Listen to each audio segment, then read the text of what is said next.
Megan Moroney. Megan, good to see you. Good to see you. I was wondering if you had to go buy a bunch of new pink stuff. Yeah, I did. I had some, but, stocking up. Yeah, sometimes you can tell ahead of time. And I wondered if people would have seen you at a store buying pink stuff, if they'd have gone like, we got it. We know her next era is going to be pink. For my birthday, before the color was announced in October, I got a lot of pink stuff. I got a pink purse, pink Ugg slippers, and I couldn't post them or anything or be seen in them because my fans are really sneaky and smart. In a similar way, my wife is very pregnant, and when I post any sort of picture of, if I have like a stroller or I'm putting together a stroller, I make them black and white because we're not saying what it's going to be. And if I'm wearing blue shorts, it's an Easter egg. Yeah, he's hinting. So I wondered if you had to hide all your pink stuff. Yeah, I did. Why did you choose pink?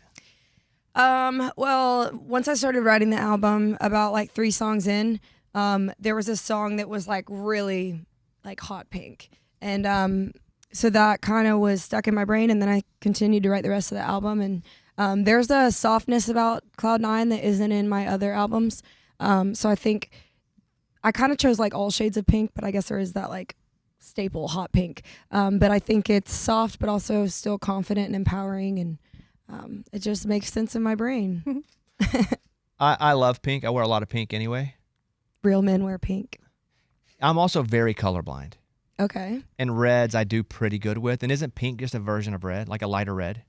With some white, yeah. Maybe that's why I like it. Red and white makes pink. Yeah, there you go. Oh, yeah. What color do you think I'm wearing right now? I know I would have trouble with the pants. Okay. Because the pants the shoes look purple.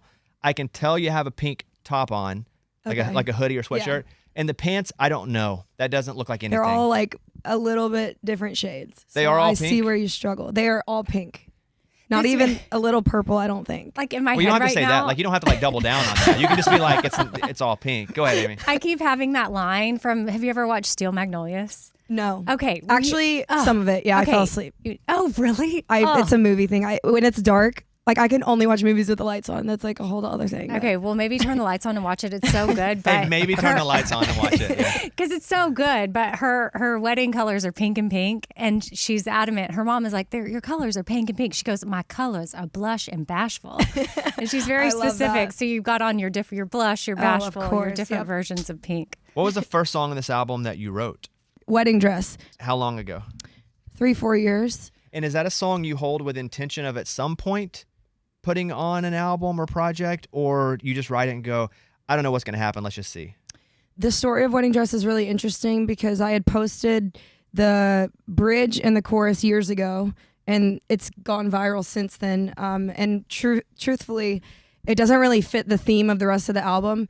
Like there's some heartbreak songs on the album, but none of them are truly like, I'm devastated, I'm never going to get over it. And Wedding Dress is that. So I included it on the album for my fans because I know they wanted it. And what's interesting is I didn't like the verses that I wrote, years ago. So the song was never good enough to put out. Like last year for Am I Okay, I hadn't rewritten it, and Lucky hadn't rewritten it. So I randomly woke up one day this year. I felt like I was finally past the situation, and I wrote down like, what is the most logical way that this makes sense? Because I think when I felt the whole song is, don't let me miss him at a wedding dress. Like, let me miss him at the store. Let me miss him on his birthday when I meet someone with the same name as him. But like, just don't let me miss him in a wedding dress. So it's pretty devastating. Yeah. But the verses were just not good to me. And I feel like because I felt that way and I was just kind of distraught when I wrote the song, I couldn't even make sense. So it took me like getting over the situation, I think, to actually be like, what would a logical person say if they're feeling this way? So I woke up randomly one day this year. It was in like January on my first writer's trip of the year. And I wrote it in my notes app as a poem. And then I figured out the melody. So will you read it and just sit with a guitar and just kind of find the chords that fit? Is that how you'll do a lot of your songwriting? Do you write lyrics first? Not typically, but for whatever, like I swear, I always say like the songwriting stuff is like a God thing. Like I have no idea why I just woke up one day and the whole song came to me. Like I have no explanation. There's also a weird thing in the song where I say, at the store on aisle 9, and this was before I had written Cloud 9. So I'm like, why the heck did I pick why did I pick aisle 9 before Cloud 9 was even a thing? It's so weird. Do you have any songs that you play only live that you've never recorded that your fans know, like the hardcore fans know? There's a song from like a long time ago that I released and then took down. And only a select few of my fans, like back when I could still reply to everyone's DMs, I would send them a link, like a private listening link, so that they could still have it and they wouldn't be mad at me for taking it off platforms. But it's a song called Haven't Met Yet. When you play that, do you hear like a pop in the crowd and you know that's like the OGs? I don't play it. You don't play it anymore? But I do play Wonder, and Wonder was the first song I ever released. I wrote it by myself. I made the cover art by myself. It was a one-man band there, and I play that, and it's become a staple in my show because I think my fans, it's kind of one of those things where my fans are like, you don't know Wonder? Why are you here?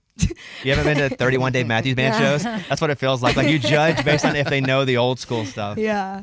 When you play these shows and you're having to invest more money in, because the shows are getting bigger, and that is a process to where when you're a new artist, you just go on and you're performing with your guitar, and then it's like, hey, you have a hit. We need to invest more into your stage. So now you got to pay more. You're always paying more and building up. You're doing bigger shows. Everyone gets more expensive. Yeah, you're doing arenas now. With this next tour, is that again another one of those? Man, I got to invest even more now to get more because the shows are bigger. Definitely, yeah. I think it's all like a part of the strategy that we've always had. Like from the day that I met my agent in either late 2020 or early 2021, she told me you're going to be in you're going to be in arenas in 2026. So this has always been a plan, and even like the last tour, there was a little bit more production than I think has ever been brought into the Pinnacle in Nashville. But that's just like, I like to give my fans like a memorable set. And but you have to pay for that. I don't think that's what people realize. Like the Pinnacle or whatever venue is not paying for that. No, you're the one paying for the trucks. Yeah. You're the one paying for all the buses. True. I went from 0 trucks to like 4 or 5 trucks this year. So next year will be even more. In a year, you went 0 to 4 or 5 in a year. Yeah.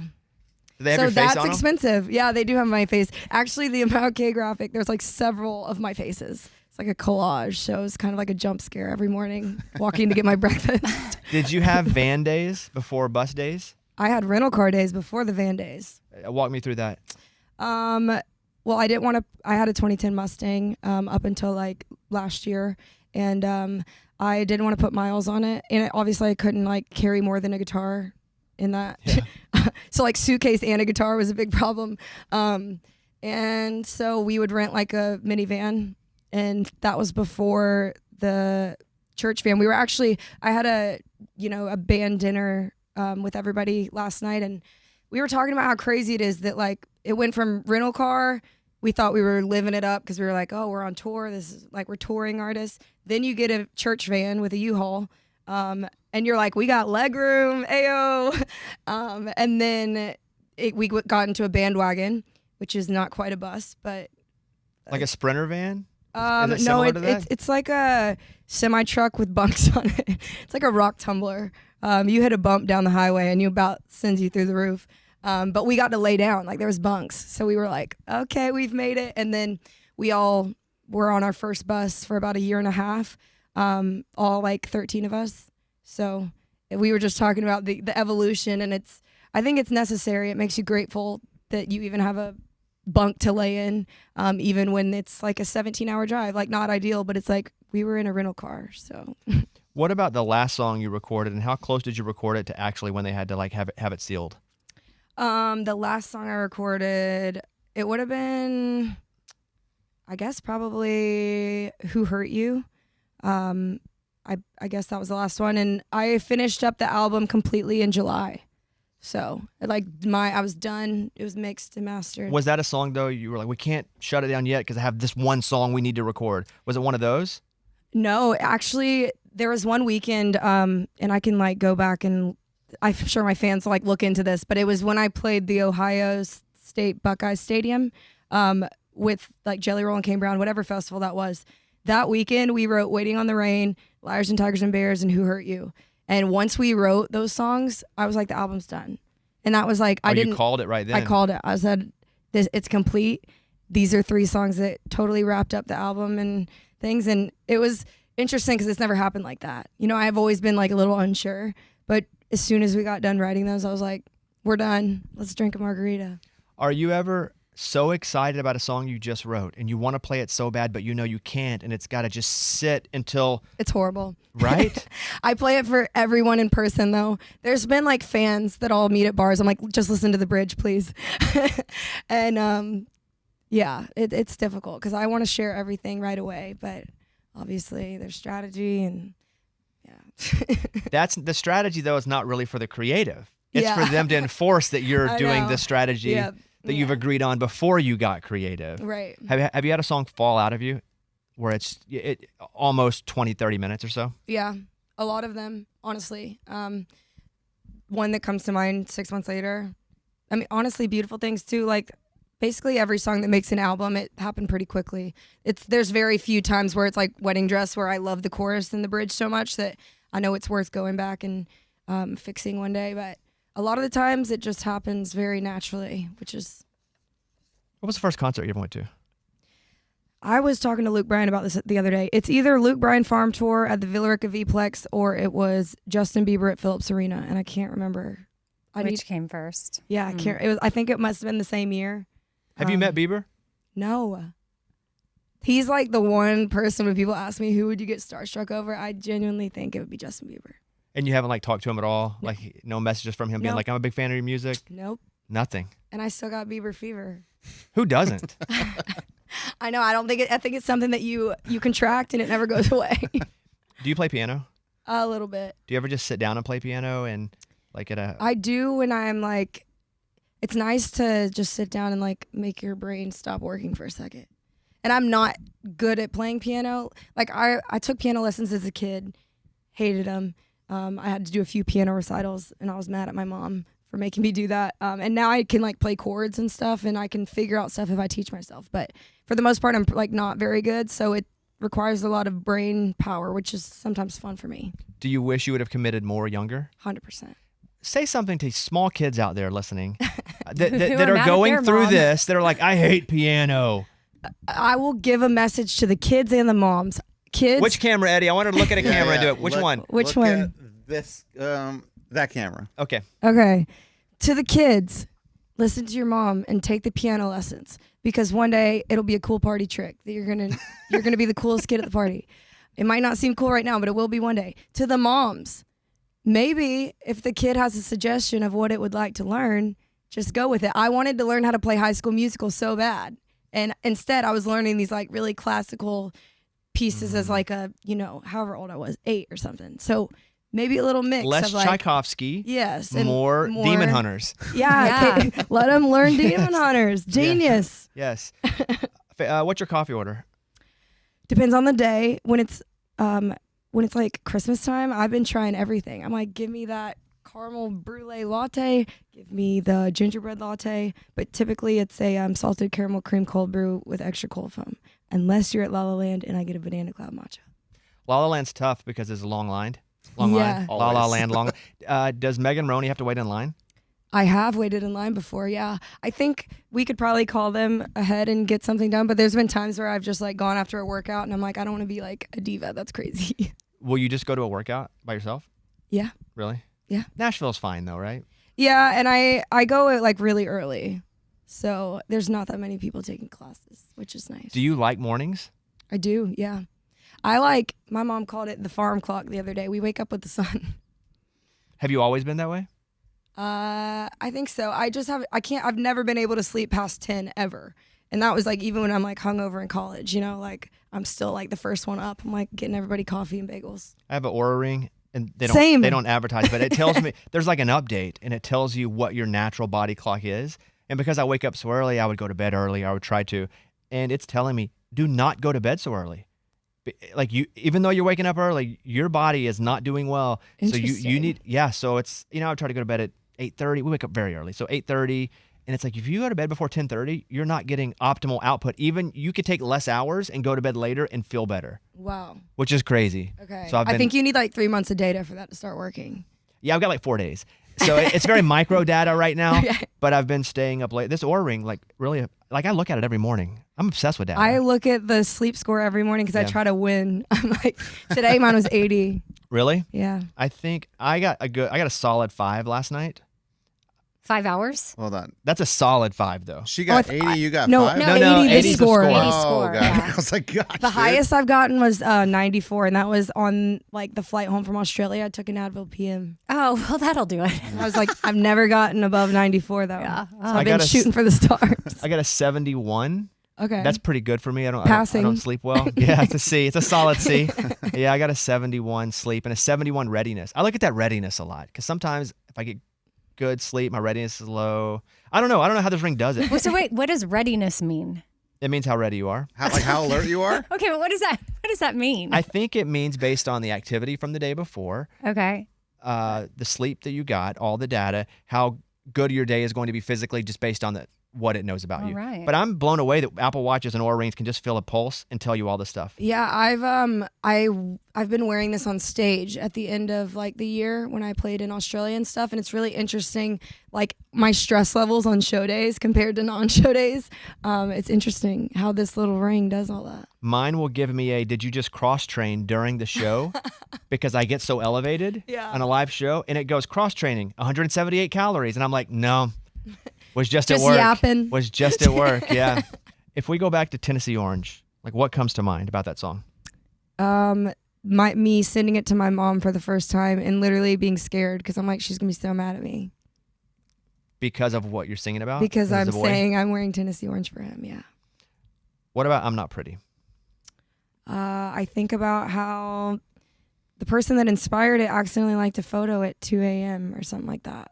I think it was like 2 a.m. One of And then I those- wrote a whole song. Accidental likes Yeah. where they were just stalking and hit. Yep. That's tough because I will That's the scroll. worst. Yeah, because it takes a push to Yeah. scroll. It does take a push. And if you just push too hard, sometimes it You're like, likes. My favorite is, Gentle. or I'm like showing my mom and she's like she's really being careless with the phone. I'm like, easy. Don't like You don't want anything. her to accidentally like something. You can't explain that to somebody. It was my mom. And we're here talking about 6 months later. So give me a story about 6 months later. I wrote that song in the middle of the ocean on a boat. And I was in the island for about like 7 days, and we were supposed to be writing songs the whole time. Which island? It was like the BVI somewhere, but it was like middle of the ocean, so not sure. We were writing. We're supposed to be writing all week. We wrote 6 months later, and then all the following days, I didn't like the songs as much as I liked 6 months later. So that's the only song we got the whole 7 days. It's quite inefficient. Do you have any songs you're holding on to now that you've held for so long that maybe at one point you'll do what you did with Wedding Dress? I think there's a possibility. Yeah. Yeah. That you just haven't found it exactly, but there's a reason you're holding on to it and you maybe don't even know why yet? Yeah, I think there's two, like, songs take on different meanings at different times in your life. So I keep everything. This is like something that I guess is kind of weird, but I don't like pitch my songs. They're all just locked For other up. artists. Yeah, they're all Yeah. locked up on my phone. Amy, anything for Megan? Well, I was just saying, I like what you said about Wedding Dress, and I found it so interesting that you're like, wait a second, I need to pause. Like, what would a rational person say? Because you had the awareness of like, I don't know that I'm thinking rationally right now, Right. and I want this song to be from that Yeah. place. So you had to pause, and then you woke up one morning, and so I wonder if your ability to write it and finish it the way you wanted was like, oh, maybe was there like this was the day where I know that healing happened. Right. And I think too, like songs like Wedding Dress and Girl in the Mirror, to be able to sing those live, I think it's inspiring to my fans to know, like, I was in the trenches. Yeah. Like I was down astronomically bad and it did get better. And I think that there's strength in that, definitely. Even And those, hope. Yeah, and hope. So some of the, best songwriters I know have given me the advice to just like hold on to songs. If there's like a little like sparkle in there that you think exists, like don't give up on it. It might come back around and you never know. And with your pink, your current lip color, Thanks. do you know it? Yeah, so it's Endless Cacao Okay. by Makeup Forever. I'm writing it down. You kind of overline How do you the spell lips. cacao? I'm writing it down. No, I'm just kidding. I'm kidding. It's Sorry, kind of like a Endless Cacao brown by who? Makeup Forever. Okay. And then you fill in like I kind of overline that with Weber Walnut. And then oh gosh, it's a makeup. You can use any like gloss. but my makeup artist has posted it. It's something makeup by Mario lipstick and then a gloss. If you want to get fancy. It's like the lip color that I'm most intrigued by. It's like the perfect like light or pinkish. I don't know. Thank it's you. Perfect. Okay, but it's makeup by Mario. Yeah, I wear the same one every single day. Okay, well then if your person's posted about it, we can find it online. Yeah, you could probably just look it up on TikTok. I feel like we just did to get ready with me with Megan. Yeah. Right We here. should do that next time. I'll just come in, no makeup, no hair. Just put it in Do as the I whole answer interview questions. Yeah. So the collab with Casey and Ed. So I don't know. That's a lot. That's 3 of my favorites. Yeah, I the Casey Musgraves thing is my Super Bowl, as anyone who's followed me for the past however many years would know. And the Ed Sheeran thing is also just unbelievable.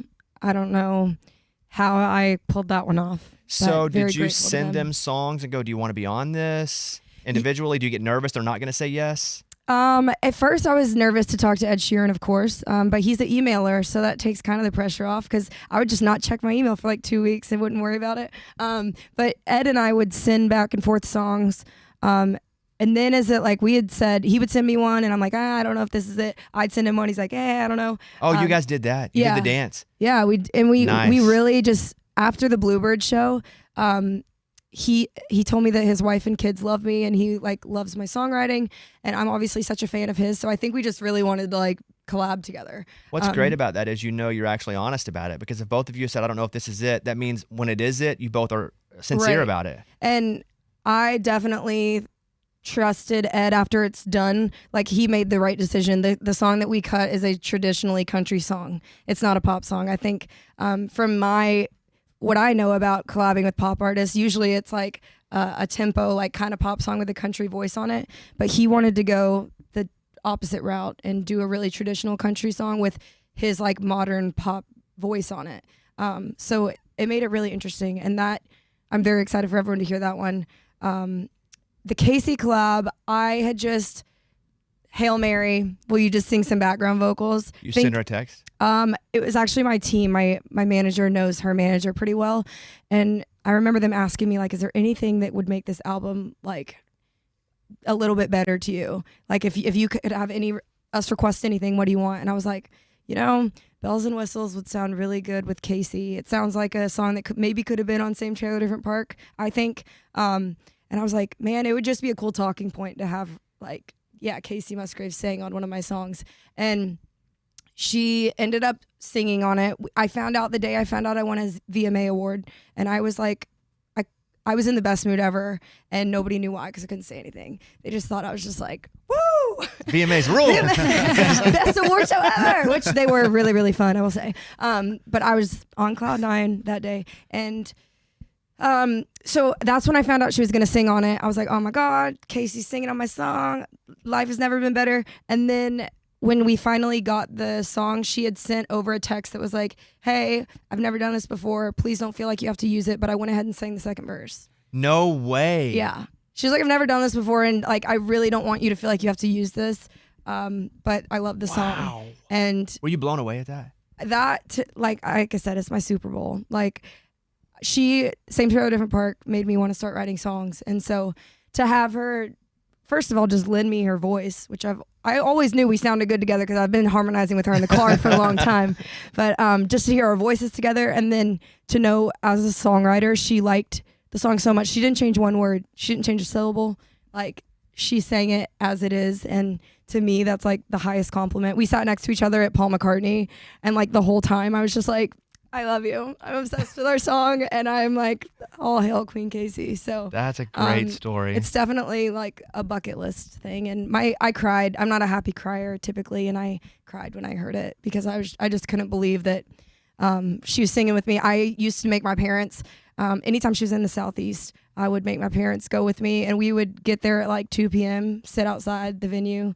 I met her outside of her tour bus one time. You met her as a fan. Yeah. Have you told her that? Yeah. Oh. And we shared a dressing room at the CMAs last year, which was I didn't know how it was going to go, because I was like, she might be like, oh, great, the girl that waited outside my bus for me. I get to share a room with her. How lucky am I? But she was so sweet. And that's, to me, like, award shows are stressful anyways. So I wasn't expecting her to even say hi. And she took time to take pictures and stuff. So I'll always be grateful for her just being so kind, and just for her music and her voice.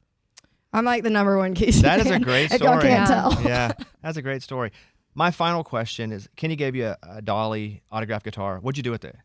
It's like in the case in my bedroom right now. I don't want it to get dust on it. You're still deciding? What do you mean? What to do? Is it always going to stay in the case? It's not a guitar you're going to play, is it? I'm gonna write with it. Oh, that's cool. Yes, it's gonna be my new writing guitar because I feel like if it's got the Kenny touch and the Dolly touch, like there's got to be some sort of magic in that. Definitely not gonna bring it on the road or anything because it's like one of my prized possessions. But well, congratulations on everything. Thank you. That's great. Thanks. Can't wait for the full album. Mm-hmm. Congrats on 6 months later. Thank we love you. when you come by. So great to see you. Appreciate Next time, you guys. we'll do a Get Ready with Me. We and should. I'll also get ready, but it takes me 5 seconds. Yeah, we could do each other's makeup. I'm already over here shopping. I'm like, okay, found it. Endless Cacao. Got it. Megan Moroney, everybody, at Meg Moroney. And yeah, stream the crap out of the album when it comes out February 20th, right? Woohoo. So we're getting really close. February All right, there 20th. she is, Megan Moroney, everybody. It's a Bobby Bones show.